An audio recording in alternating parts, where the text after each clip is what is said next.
Welcome everyone to the Community IT Innovators Q&A webinar on cyber insurance for nonprofits with Jenna Kirkpatrick Howard from Lockton Companies and Matt Eshelman, the CTO and cybersecurity expert from Community IT. We're going to talk about how this type of insurance works, why nonprofits need it, what your nonprofit is going to be asked to show that you are doing in your cybersecurity policies and practices, and the event that you might ever need to make a claim. So I just want to say at the outset that when it comes to insurance, we can't make any recommendations really, but we, on specific policies and specific amounts. I know that's not totally helpful to hear in a webinar. You'll need to speak with your own broker, but we're aiming today to give you familiarity with the issues, the lingo, the language that we use, and an understanding of large changes that are ongoing around cybersecurity and insurance. I know this is a topic that can scare a lot of nonprofit folks, both cybersecurity and insurance. So we really appreciate you being here with us today, and take a deep breath. You're in the right place, and we're going to get to it. So the learning objectives, and I just want to remind everyone to stay for the end because we will have a $25 gift certificate for one lucky winner who fills out the poll at the end. So we are also, I want to remind everyone that we're vendor agnostic. So we're just talking about this generally today. So our learning objectives are to, at the end of this session, you should be able to describe cyber insurance for nonprofits, including the landscape and history of this type of insurance and the upcoming trends that we expect. You should be able to understand the challenges nonprofits face with cyber insurance and describe some actions nonprofits can take and where to learn about available resources. The webinar today is being recorded, and I'll post the video, podcast, and transcript on our site within a week. We encourage you to submit questions and comments through the chat feature today.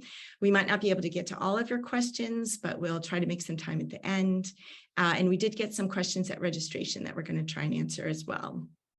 If you happen to be watching on YouTube today, we encourage you to subscribe to our YouTube channel so you'll get the updates every time we post a new webinar. But also we invite you to subscribe to the email list from our website because then you would get an invite and be able to attend a webinar in person and ask your questions.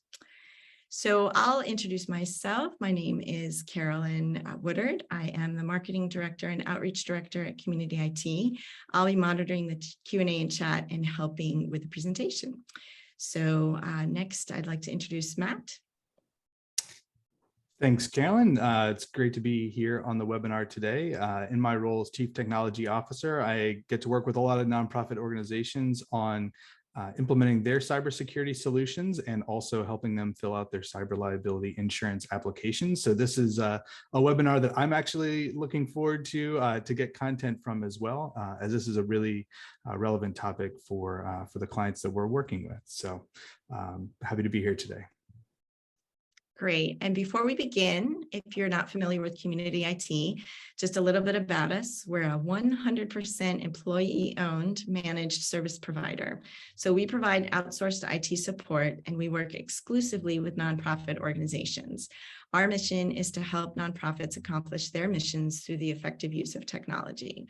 We serve nonprofits across the United States, and we've been doing this for over 20 years. We are technology experts, and we are consistently given the MSP 501 recognition for being a top MSP, which is an honor we received again in 2022. So it's my great pleasure now to welcome Jenna Kirkpatrick Howard, who is our guest speaker and a cyber insurance expert. Jenna. Thank you. Thanks for having me. As Carolyn mentioned, Jenna Kirkpatrick Howard. I work with Lockton Companies. I've been with Lockton for 11 years. I represent clients, typically nonprofits, but also some other real estate and construction clients.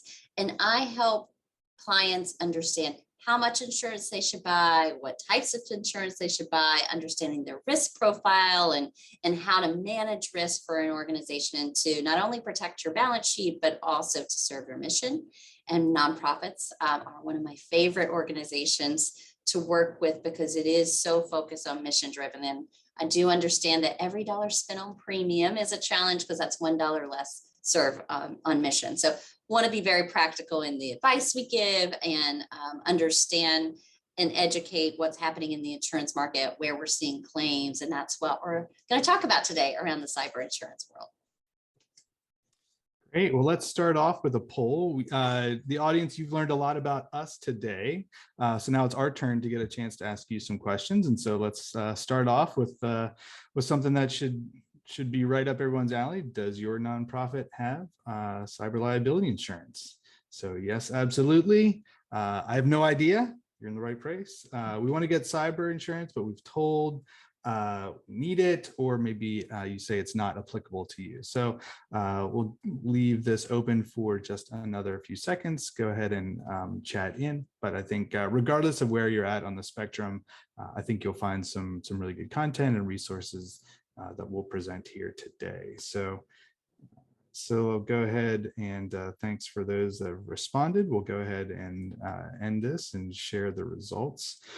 So I think of the respondents, so a little over half say yes, they already have it. So that's fantastic, with about a third of those folks saying, hey, we want to get it. We were told we should get it. What do we do? So, and then a couple other folks are no idea or not applicable. So we'll see if those, how those numbers change maybe over the course of the webinar. So great. Well, Jen, you want to talk a little bit about the kind of the threat landscape that's out there from your perspective? Sure. So this slide is not meant to scare you, but this is information shared. And this is not for profit specific. This is across the US. It's FBI data, but it talks about the cost of a data breach, the size of records that are breached, how long it takes to recover and identify that the breach is even happening, and what the causes are, how long it takes a hacker. This slide is useful because it really just says the threat's real. The threat's real regardless of size. When we started talking about cyber insurance, I don't know, 15, 20 years ago, we were mostly talking about it with healthcare organizations or financial institutions or retailers, because it was really industry specific. And now we see that we have claims on every size business, every industry class. It is truly a threat that transcends all sizes and missions. And unfortunately, we do see it in the not-for-profit space. So I want to talk a little bit about the groundwork. I know many of you already have cyber insurance coverage, but I'm going to demystify a little bit about what's in the policy itself. And I will try not to be insurance lingo heavy, but there's two sides to an insurance policy, a cyber insurance policy. First party coverage, which means money that you will incur as the organization that suffered the cyber breach or ransomware attack or phishing emails, that this is the cost to reimburse you for the costs resulting from the event. And then there's third party coverage, which is a cost to defend in case there was a lawsuit or damages that you owe to a third party because of the event. So the two sides of the policy, the first we're going to start with is that first party. These are your costs. It's the breach response, any legal fees you would acquire, forensic costs. If you have to pay a cyber extortion or that ransom payment, that is a first party coverage. Any income you might lose with the system being down, if you have a donor link, or you were in the middle of a fundraising effort and the system is down, if you can quantify the business interruption cost, that's built into the insurance program or available on the insurance. Any data restoration, cost to restore. So all these things, if you're thinking through all the things that your organization might need to pay for if there was a data breach or ransomware attack, think of that covered under the cyber insurance as first party coverage. And there's different limits that you can buy for first party coverage, but it is available on cyber insurance programs. Third party means if there is a privacy liability, if there's regulatory fines, if there's security requirements and payments, if you were sued by a group of customers or donors or any sort of outside organization that you have then liability and settlements and that sort of thing. So there is third party. We actually see in cyber insurance, there are less third party claims than there are first party. The majority of cyber claims, the amounts incurred are usually your first party. It's far more common. So everybody tends to ask me, does this apply to my organization, and what are the potential events that could occur?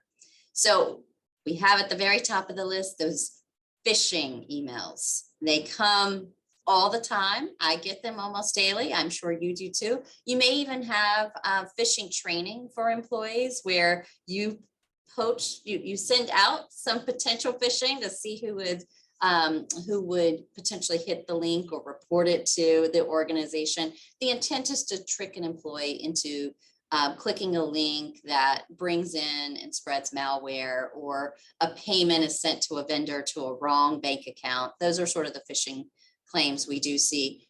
And there is some coverage for that. There's a forensics investigation in the response. Ransomware is the one you're seeing all over the news today, and has been a major driver of claims over the last few years. And this is where a nonprofit were to fall victim to a ransomware attack. The entire system is down, and then you get an email, and then you get notice that there is a demand for a ransom payment. And the insurance policy will actually pay the ransom amount as part of the payment, as well as forensic investigation, any business interruption, and extra expenses. Now, it's not always determined that the best course of action is to pay the ransom. If there are access to backups, or you have the ability to get your system back up and running. So not every ransomware attack results in a ransom payment, but that is one option in terms of response to that type of claim. There's also dependent outage. We see this a lot around payroll providers, cloud providers, security providers. They fall victim to a breach or a ransomware event, and you don't have systems access because you're dependent on them. So that is a fairly common claim scenario that we do see. Prior to ransomware, the number one claim driver was human error. It was the laptop left at the airport, or in the rental car, or left at the coffee shop, or they didn't actually reboot and something shuts down. The human error element is a large driver of claims. The recommendation here, and you'll see it further, is employee training around each of these things and how they can be diligent about how they manage their computers and software and access is really important. We'll get to that. And there's some other things that you see here: stolen funds, unauthorized disclosure, and unsolicited communication. Less common claim scenarios, but certainly scenarios that we have seen. Matt, do you get a lot of questions around these scenarios as well? Yeah, I think we get questions about, is this covered? Is this not covered? And I think there's also a misconception around, well, I already have, general business liability insurance. Like, isn't cyber just kind of covered under that, existing policy? And so I think it's helpful for organizations to understand kind of those distinctions, and then also, ask these questions or kind of go down the scenarios so that whatever assumptions they have, like what happens in this case? Like, if my computer is stolen, is that a cover under cyber, or would that be covered under, general liability? Is helpful just to make it feel a little bit more real. And so organizations can kind of walk through those different scenarios to help understand, what am I actually paying for? What is this going to mean, for me, practically speaking? So we do see that question comes up a lot. I have a stolen laptop. Where's this covered? Well, it's a piece of property. So property insurance responds because it's part of your business personal property. But the question then is, did this lead to a cyber event? Was there a breach of data? Was there access to the system? There's also this concept of bricking that is covered under some cyber policies, meaning there has been malware put on a laptop or a computer that has rendered that computer to serve no other purpose than a brick. And so bricking is an insuring agreement that is potentially covered under a cyber policy. Yeah. I don't want to spend too much time in the scare tactics around ransomware, but it is something that we're seeing quite a bit of. So I do want to include the typical 3-step process that we see around ransomware. We see that there's a compromise of a system, and then there's a deployment, and then there's an extortion. Oftentimes they start, the hacker will start with the backups, And you won't necessarily know that the backups have been attacked first. And then when your system goes down and you receive the extortion demand, you're like, well, I can go access my backups. And then you go to the backups and the backups were also taken down. So that is a tactic that we've seen over and over again. I would say if we were doing this webinar in 2019, we would have seen that the ransom demands were in the $50,000, $100,000, $250,000 range. Ransom demands are significantly higher today. And oftentimes, if the hacker has been in your system and you have a cyber insurance policy saved on your system, they could actually access the policy and see what your limits are. And so strangely enough, we see some extortion demands to be equal to the amount of insurance you purchase. So a couple side recommendations is have your cyber insurance policy saved someplace special, and have a printed copy of if there were an event and your systems are rendered useless, that you know who to call, because we've had scenarios where we had sort of a ransomware playbook or a cyber attack playbook, and our clients knew who to call and how to call our phone numbers, and that was all saved on their shared drive.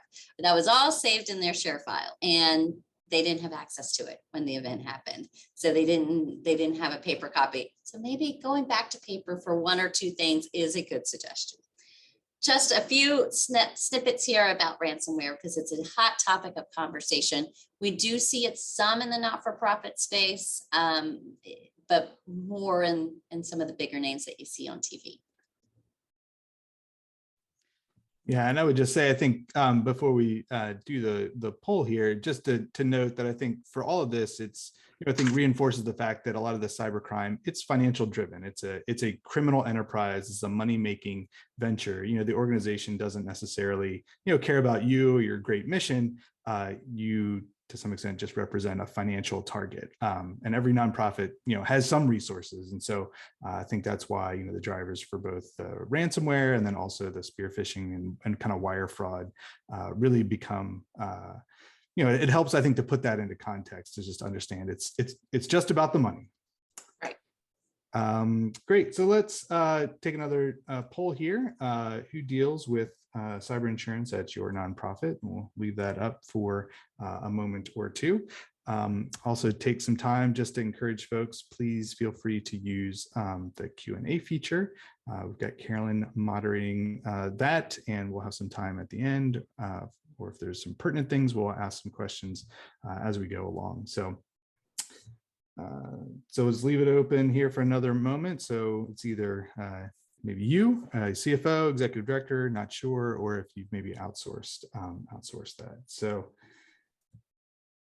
looks like in terms of the results, we've got so 55% of the people in attendance, they deal with cyber liability insurance. So good to have the right folks in the room.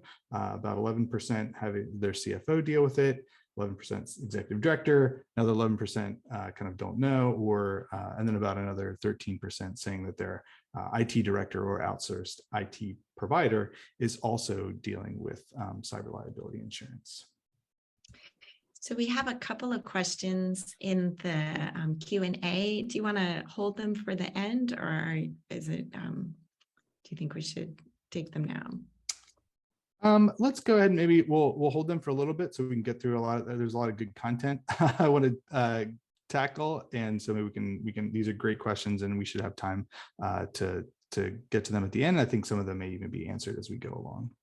Sounds good. So keep the questions coming. Great. So from the polls, we have some of the buyers of insurance, and we actually have a good portion of you that actually already purchased cyber insurance for your organization. So that probably leads to the question of, why do the prices keep changing? Why has it gotten so expensive? And because it's gotten so expensive, what limit should I really purchase? Common questions, we see it all the time. And I will say the cyber market in particular has been a major area of disruption over the last 2 years. Being last summer was really the biggest transition time. So this is from Locked In Data, and it shows us that in the first quarter of 2019, of the cyber insurance renewals from our client base, which is quite large here in the US, The ranges that we were seeing is some clients were getting on the low end an 8% reduction year over year premium, and some were getting a 6% increase in renewal. This indicates a very stable market, very stable. That for the large part, cyber insurance renewals were coming in similar pricing year over year. And then you see by second quarter of 2021, on the low end, clients were receiving a 9% increase year over year. On the high end, it was 67. A 67% year over year premium increase is significant for any client, and that's a large jump.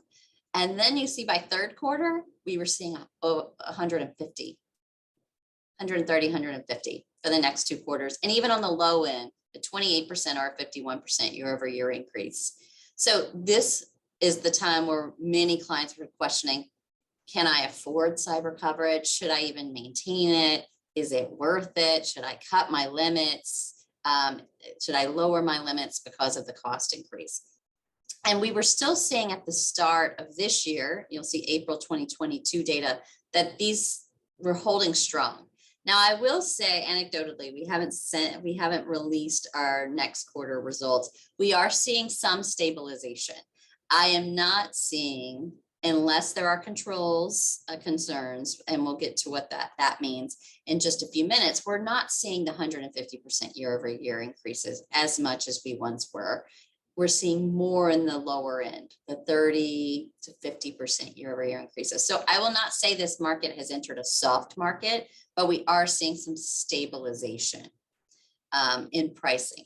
This is largely due to the start of ransomware. That for the most part, cyber insurance markets were pretty successful, and they weren't having as many claims payment as they were receiving premiums, so they were profitable. And then in 2021, when the ransom payments started, when there were major ransomware events, that there were not enough premium for the loss amounts they were paying. And so that's why we see a large fluctuation over the last few years. So the underwriters have taken a couple steps. Not only is this premium piece at play, that they're looking for large increases year over year, they're also very focused on controls. So at one time, if you've been purchasing cyber insurance for a while, you likely saw a 2-page questionnaire that asked a little bit about how many records you had and your address and maybe some revenue information, and that was it. If you have filled out a cyber insurance application in the last few months, they have gotten 10 pages long, and there's maybe a supplemental for ransomware, and they're going to dig in and ask many more questions. So Matt, since you had the luxury of filling out so many applications and helping fill out these applications, what are you seeing the critical areas in the applications that they're focused on? Yeah, I mean, I think going back to the previous slide and seeing the price increases, I mean, aligns, yeah, I mean, 100% with our experience. 2019, yeah, you could get a 2-page application, put down any answer you want, you got a really affordable rate, and you were covered, and kind of you could move on. But this year, yeah, I mean, that's been exactly our experience. Is multi-page applications. If organizations aren't able to say that they meet the requirement for multi-factor authentication for all systems, if they don't have policies in place, if they don't have disconnected third-party backups of their data, they're either not getting coverage, or they will maybe have a month or so to kind of prove that they've implemented that control. And so it really does, I think this has been really helpful for me to see from the insurance perspective, kind of what's happening to impact the IT policy controls. And so I think, where, yes, 2 or 3 years ago, we've been preaching MFA for a long time now, and where once it would be like, hey, you really should have this. Now we're seeing the cyber liability insurance policies say, hey, if you don't have this implemented, you're not going to get coverage at all. And so that's, I think, prompting a lot of the organizations that we work with to maybe implement some of those long deferred cybersecurity projects, because now, they're faced with significant cost increases, or maybe not even getting coverage at all, to implement some of those core controls. And so again, as you've got here, multi-factor authentication is a requirement. That third-party backup in a disconnected system, again, as you identified, the bad guys are in your network. And so you want to make sure that data is disconnected in somewhere else so that you can recover. And then also making sure that policies are in place to help guide those decisions and, get ready for the next round of controls that are going to be asked for in next year's application. Yeah, I will say that the applications are changing on a quarterly basis. Every time there's the next event. So it started with SolarWinds, that was probably the major first change in the cyber applications. Did you have any exposure to SolarWinds? Then it was Microsoft Exchange. So each time there's a big event, there tends to be more questions around what was the potential cause of that event and did you have any exposure to it? What we have found is the most recent control is training. Every insurer wants to see that you are doing employee training because that human error element is still at play. So training has become beyond you have multi-factor authentication is absolutely required. It's basically you're not insurable unless there's MFA. And then the backup pieces and policies and procedures. So currently the carriers are really focused on training. Mm-hmm. And there's a couple areas where we're seeing training required. It's educating leadership teams on what to do in the event and if an event were to occur. Do you know who to call? Do you know who the vendors are? Do you know how to report it? So there's an education on what to do if, and that can be solved in a tabletop conversation within your organization, bringing Matt in to have some of those discussions.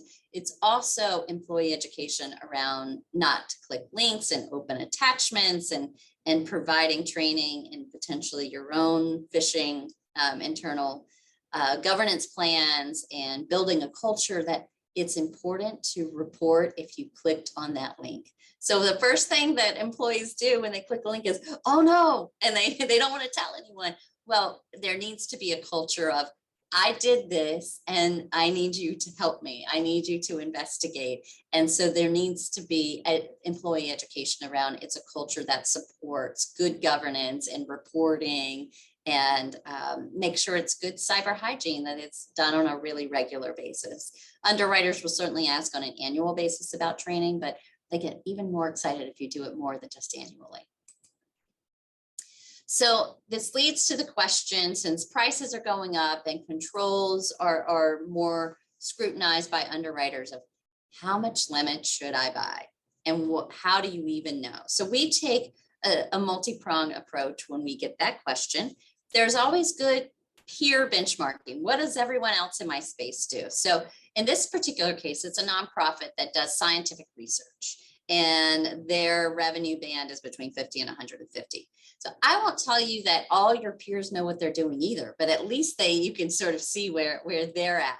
And in terms of retention, because a big point of conversation among the cyber insurers today is they were raising retentions. At one time, cyber policies had $1,000 deductible or $5,000. We're seeing now $25 being a standard of lowest retention available in the market. I have seen some lower, but $25,000, particularly in this revenue band, is certainly it.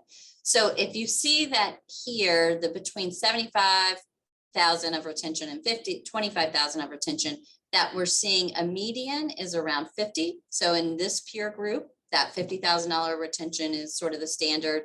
And then if you average it among the client base. And the second question is, well, what about limits? In this case, on the low end of this revenue band, you see $5 million limit being purchased. On the high end, you're seeing 10, and the average, the median is around 5. The average is around 6.8. Good data to have. I always tell clients, don't bet on peer benchmarking, because you don't necessarily know if your controls stack up, if your training stacks up, if your revenue and your culture is not necessarily like your peers, but it's good information to have, right? One other area that I actually find more useful is what we party with someone called CyberCube, and many brokers and insurers create partnerships with similar organizations. It's an analytics tool that runs a Monte Carlo simulation of all different scenarios of cyber events. And this changes based on what's happening in the marketplace. So if I ran CyberCube today and I ran it 30 days from now for the same organization, you get a different result. But what I find interesting is that it runs all these scenarios, and At the low end, you might have a $55,000 event. At the very high end, you may have a $40 million event. That's a big, big delta. So it tells me, if you're looking at percentages, 85% of all of the scenarios run, an event would be less than 2.5, right? If I were looking at 95%, so think of how risk tolerant your organization is or risk adverse, and buy within the percentile for limits of where you feel comfortable. I will say for the most part in my not-for-profit clients, I see limits purchased somewhere between 80 and 95%, depending on budget, depending on risk profile. But at an 80% limit or an 80% chance, if you purchased a $2 million limit policy, you would cover 83-ish% of all claim scenarios that we're seeing in the current marketplace. If you bought a 5 million, you're covering 90+% of all of the claim scenarios that we would run. So this is good information to have as you're approaching your insurance renewal and seeing various limit options and the premium cost and what retentions, sort of if you run the simulation of all the claim scenarios, where would I fall?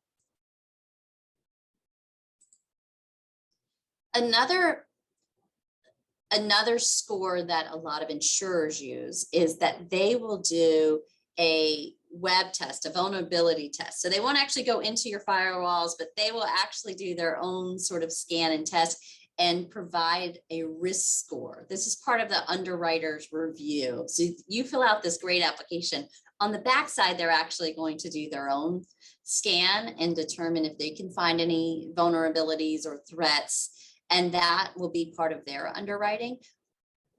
It's always great to know what that score is. Sometimes you can ask your insurer, sometimes your broker might have access to something like this, but it's another piece of the pie that is my cyber score better than I'm seeing in other industry sectors? Am I above average? Am I right at average? Am I below average?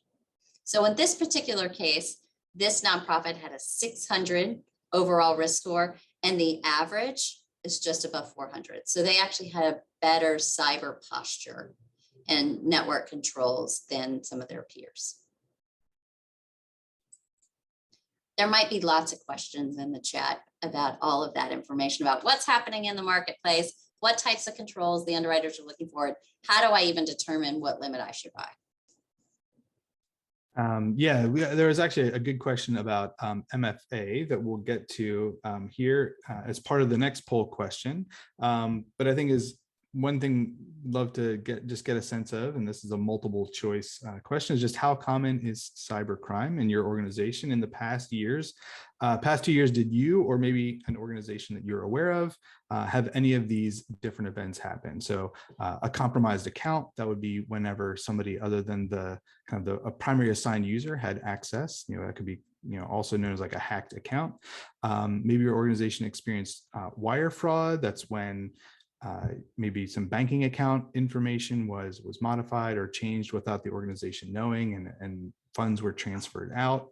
Gift card fraud, maybe not as big of a financial loss, but still notable. We do see some nonprofit organizations deal with actors called advanced persistent threat actors, so kind of big state-sponsored, well-resourced hacking groups that are interested in kind of data exfiltration or just kind of spying and kind of understanding what an organization is doing.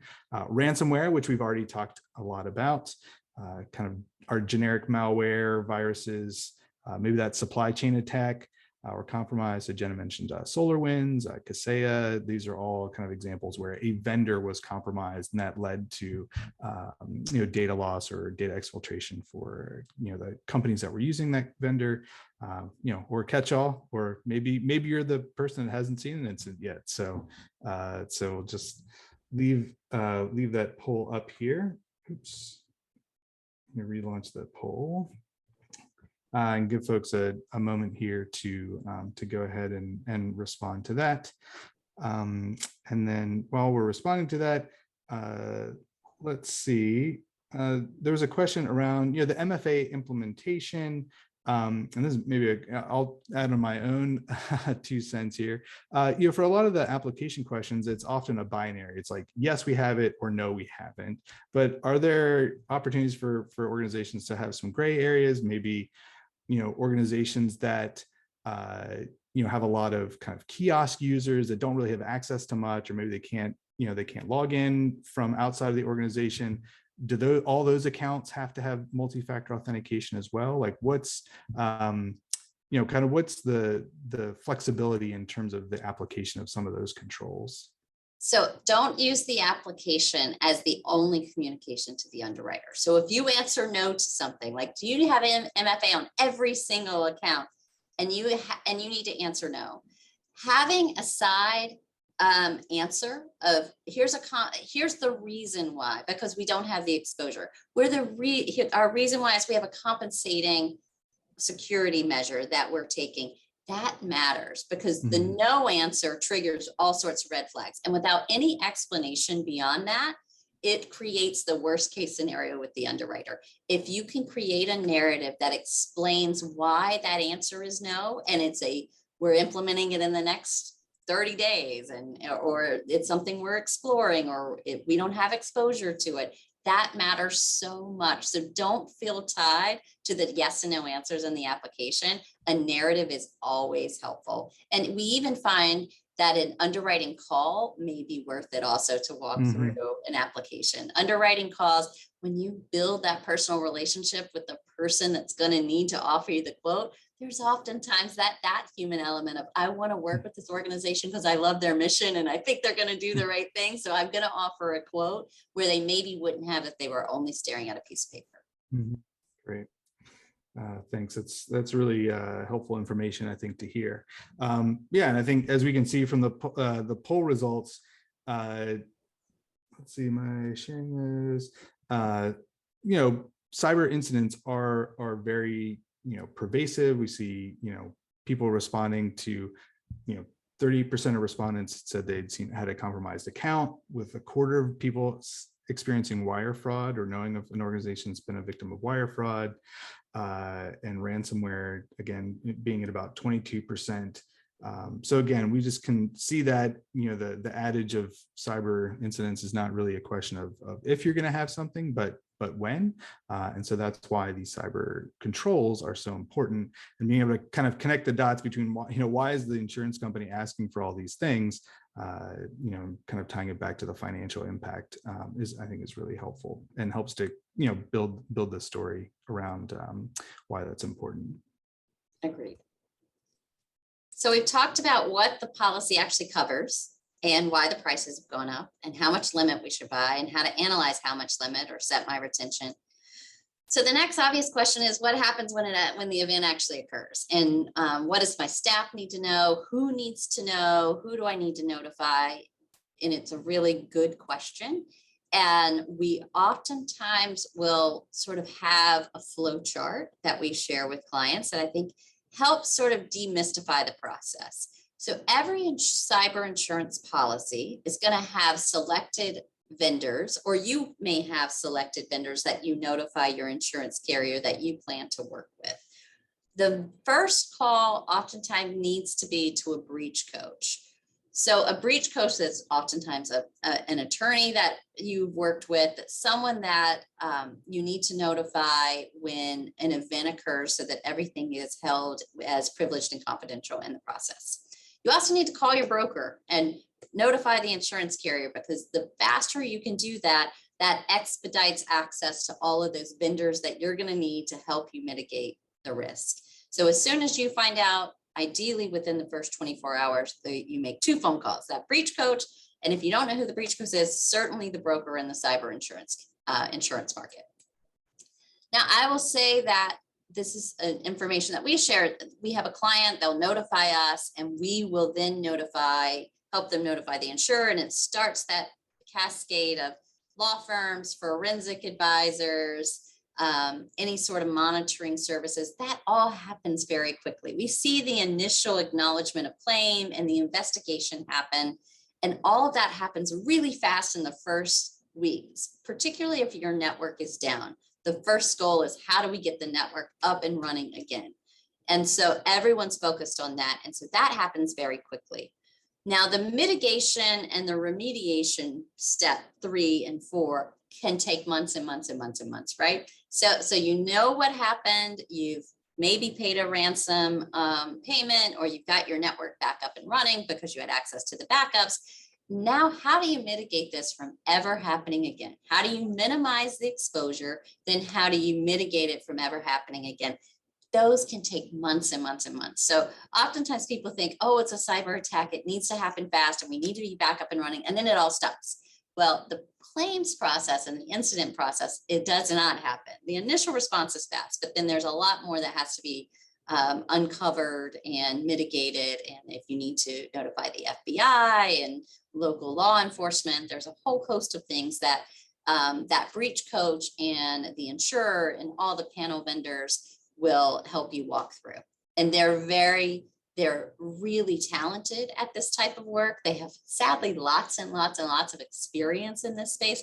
And even though you may have a pre-selected vendor of who you'd want to use for forensics or who you'd want to use as a law firm, oftentimes the insurer will say, that particular vendor that we would have maybe used, we have overloaded them with other claims that are happening. And then for this particular scenario, we would recommend this one. So that access to the insurance carrier and who they would work with on your particular scenario is really important in the first 24 hours. And then you also have that post-incident consideration. So any sort of accounting fees, if there's a business interruption that you're going to need to quantify, for reimbursement, improving your incident response, because nothing's better of testing out your incident response plan than a real event. And you can maybe find where those holes are, who's hard to find on a Friday night when they always tend to happen. And so how do we have backups, and what maybe education needs to come to employees and leadership, and then any policies and procedures that you may want to approve and change. It's a very stressful time, but there are professionals and well-versed individuals that do this regularly that can walk you through this process. Yeah, and I would just say, I think it's great to have this communicated again. So, Community IT, we're a managed service provider. We're really good at kind of the day-to-day support, but when it comes to incident response, while your MSP might be able to help identify some things or do some, kind of put out the immediate fires, the really that first call, again, going to the breach coach so they can bring in, kind of the big guns, so to speak, to really help provide those covered vendors is a great step. And I think a lot of organizations need to kind of hear that again, like your MSP might not be the first people that you need to call. If you've got cyber liability insurance, make sure that that's clearly communicated. So when there is an issue, you can bring in the resources that you already have access to. Right. The cyber insurance policy is set up for you to access those resources. Make good use of it.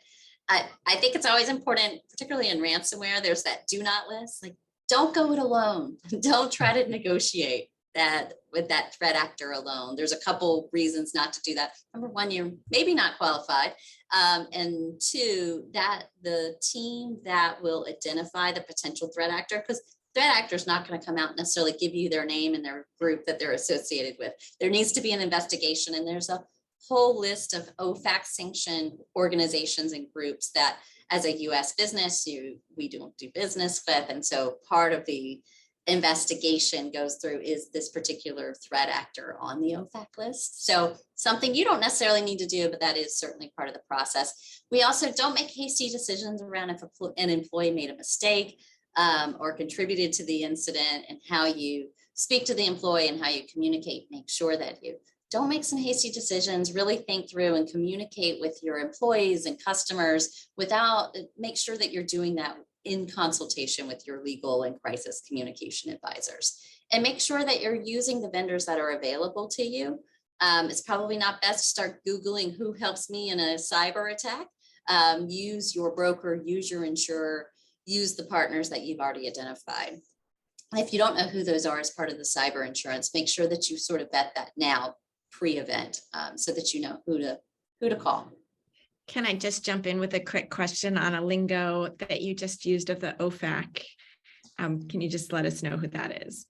Office of Foreign Assets Control. So there is a list of terrorist organizations and nation states that the US businesses cannot do business with. This isn't just an insurance thing, it's an all business transaction thing, but insurance carriers cannot do business or send ransomware payments to any organization on that OFAC sanctions list. So that's part of the investigation process, because sadly, a lot of the threat actors are in fact terrorist organizations and organizations that are known. And I am clearly not in forensics investigation, but there is a way based on the ransomware attack or how the information is perceived that they can actually identify the threat actor and threat actor group.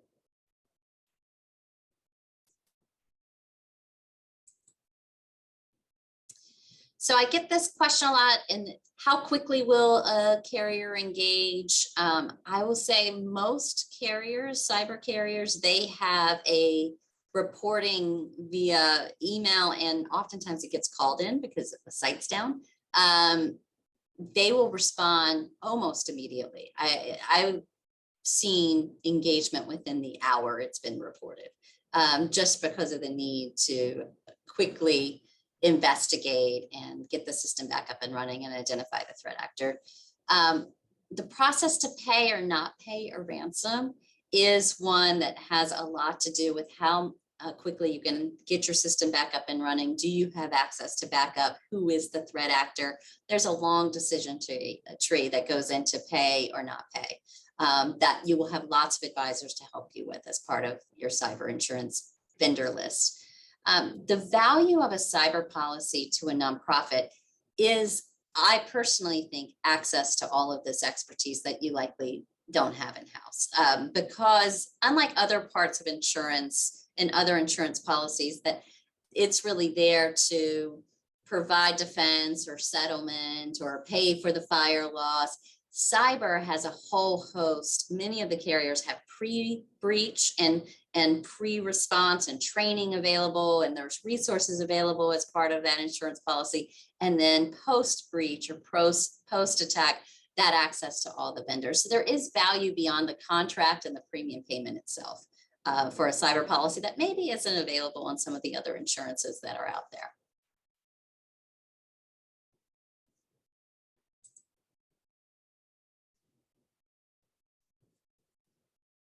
So we talked a lot about the controls. Matt, do you want to talk about what you're seeing as good cyber hygiene and first steps that you would recommend? Yeah, I think we've talked about a couple of those resources already, and also want to answer a question that came in, which is just what resources are out there for organizations that are looking to learn more and kind of understand the landscape a little bit better. So I will highlight the link there. Maybe we can chat that out.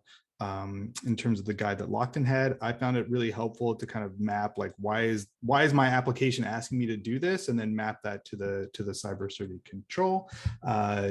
I'll also maybe put in a plug for Community IT's own nonprofit incident report. So we work with about 170 nonprofit organizations, and so our service desk responds to hundreds and hundreds of tickets, and we take all those security incidents and lift them out and then report them back as a way that helps us understand what's happening with small to mid-sized nonprofit organizations and the security threats that they face. And then coming out of that, I think really get surfaced the controls that organizations should have in place, because it represents a way to remediate the risk, and also tie it back to some of the controls that we're seeing on all these cyber liability insurance applications that we're filling out, which is certainly MFA for everything now. The security awareness training, I'm really glad to see that on the list, because while I love all the technical whiz bang tools that are out there, I think fundamentally having trained and educated staff that are able to identify or not click on that link, be able to have a good security culture where people can share with the IT, like, hey, this looked weird, or this strange thing happened, can you take another look at it? I think building that culture is really important to having a secure organization. So again, it's the fundamentals of backups and patching, multi-factor authentication, I think combined with making sure that staff only have access to what they need, right? I know that's another challenge in the nonprofit world. Everybody's doing so much already. And so it's just kind of easy to give everybody admin access, but really being attentive, I think, particularly kind of in the database world. So, everybody doesn't need to have access to all the records in the system. People should just have access to what they need.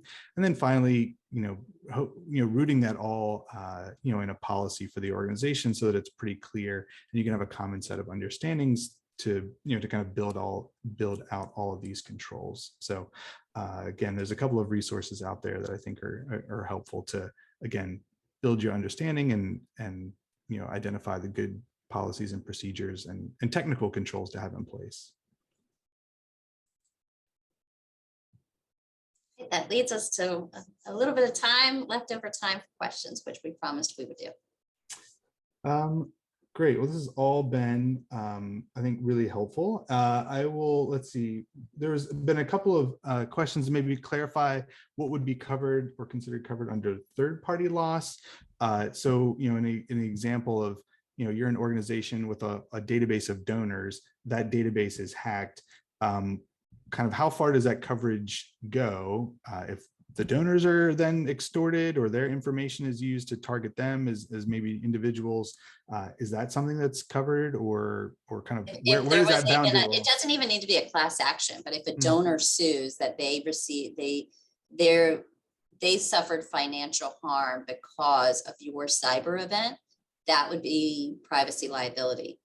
Also, if you have any regulatory fines, as a result, you didn't comply with certain unsolicited communications, or in Europe, it's the GDRF, or California has a number of regulations. If you didn't comply and there is a regulatory fine, that can be covered under the third party. So think of it as someone were to sue you because they suffered financial harm, or you incur fines and penalties as a result of non-compliance to cyber security laws and regulations. And is there any coverage that would be extended kind of in the absence of a lawsuit, or is that kind of the only way that these kind of additional protections come into play? Well, you still have the first party, so anything that you incur in terms of costs, there's that would be covered on the insurance policy. But the most common way, particularly in the US, is a demand letter. You receive a demand letter from a donor that says, I suffered financial harm. That would trigger the liability side. It doesn't necessarily need to come in the form of a lawsuit, but there needs to be some sort of notification. Let's see, we have another question, and we see this too. Where should nonprofit organizations go to kind of find a broker? We get this question where it's, it seems like the existing provider maybe doesn't understand their needs or maybe isn't familiar with cyber. Like, where should nonprofit organizations go to kind of make sure that they get the right coverage? Yeah. So there's a couple different groups that specialize in the not-for-profit sector and the brokerage community, Lockton being one, but we are one of many. So I'm not going to necessarily make a plug, but there's also the not-for-profit Risk Management Institute, I believe is the name of it. It's out in Leesburg, Virginia, but they are a good resource for risk management tools, access to brokers, good questions to that you should ask your broker, insurance questions in general, and they fully support the not-for-profit community. So they're actually a really good resource, and I can help link that organization as well. Let's see, we have a question, we see it, in the news as well, organization has cyber liability insurance, but whenever it comes time to settle a claim, the organization seems to get, less than they were expecting or hoping for to kind of cover that. How is there a way to anticipate that, or what should organizations be aware of to make sure that they're made whole whenever they suffer one of these attacks? Have a very strong advocate. Keep very good documentation of any cost that you may incur. Really work with a forensic accounting to quantify a business interruption loss. That's the biggest piece where we see arguments. It's easily quantifiable of like, how much was the ransom payment? How much did the legal fees come in? Because we have all the invoices associated with that. The hardest part to quantify, and oftentimes what I see the the biggest area of contention with insurers and policyholders is around how did we get to the business interruption cost? How much did I really lose in income, revenue, or incur additional expenses? So making sure you're working with an organization to help you quantify that through documentation that an insurance carrier will accept. Because if I could write an email that says, I lost $1 million, they're going to want a decent amount of documentation to support that that is something that you would have actually received in revenue for the week that the system was down. And if it was your busiest season of fundraising, you were in the middle of a capital campaign and you were on that final week, and that week of donations would look different than the week prior. So being able to create your business case is going to be really important, and having the right advisors to do that, because that's really I won't say it's the only area, but it is the area we see the most amount of discussion of, was I made whole from the insurance proceeds? Oh, that's very helpful. So we have another question. I think it's great. We have a lot of decision makers that are responsible for cyber liability insurance on the webinar. But then there's also a big chunk of folks who I think maybe see the need to get this cyber liability insurance coverage, but maybe it's not in place. What are some ways that people can kind of make this business case to organizational leadership that this is something that is important and something that we should do as an organization? So that's twofold. I think the first is understanding the threat landscape, where if your system was down, if your systems were down, what would be the repercussions, and for how long could you go on with the system down? What does that look like? So that is number one value proposition for having the cyber insurance policy and all of the vendors that will help you, that will support you after a cyber attack. So understanding what your risk exposure is, understanding what your risk tolerance is for that event will help you either make the business case to buy cyber insurance or the business case for what limits and retentions you should buy. So some organizations, they're like, listen, we can do the small stuff. So I'm willing to take a higher retention so that my premium's lower, but I want to make sure I have access to all the vendors, and you'll still get that even if you take a higher retention. So those are sort of the knowing your threat landscape is certainly the most important thing. And then knowing if you have the controls in place to get a good insurance quote, right? So going back to all the controls, the MFA and the trainings and everything we just talked about, making sure those two, you understand your risk profile and that you have all the controls in place, that's going to be the strongest submission to get a great quote from the insurance market.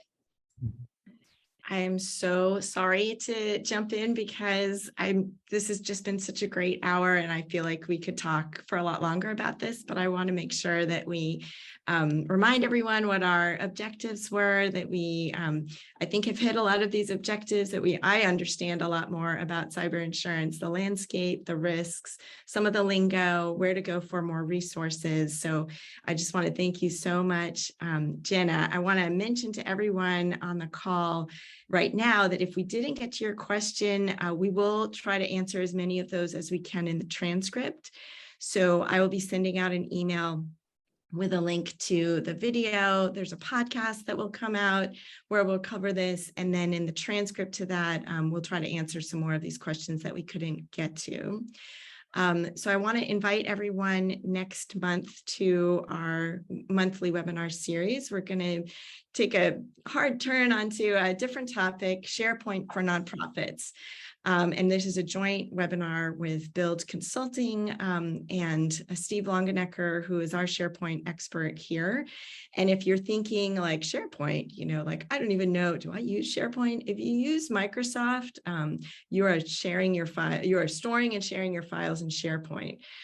So this is a great webinar for you to come back to and just learn a little bit about setting up that architecture so that you can find what you're looking for and share it easily. So that's going to be next month on September 21st. So you can register for that. And I just want to thank you again, Jenna, for sharing all of your expertise and knowledge with us. I actually was thinking when you were answering the question about how to convince a leader, show them this webinar and show them that slide with the threat landscape. And I think this just helped me understand so much more about it. So I will say, if you're getting ready to leave the webinar, please, please, please, when you close, the survey will show up. And that helps us improve our webinars, and one person will receive a $25 gift certificate for filling out that survey. So please do that as you exit. And we just thank you again so much for spending your time with us. And thank you again, Jenna and Matt. Thank you.